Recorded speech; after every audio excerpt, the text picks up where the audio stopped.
If you want to set your Google Chrome as a default browser, then let's see how to do that. At first, go to settings.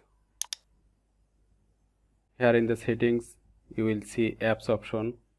Go there, and in the default apps, click there, and here search for Google Chrome. Here you can see Google Chrome, then click here. Now here you will see make Google Chrome your default browser. Simply click on set default. After then your Google Chrome browser will be set as default. Also scroll down and make sure here in the HTTP and HTTPS set as default browser with your Google Chrome. So that's all about your Google Chrome browser to make Google Chrome as a default browser. Hope you enjoy this video. If you get help, please like this video and hit the subscribe button for more updates. Bye bye.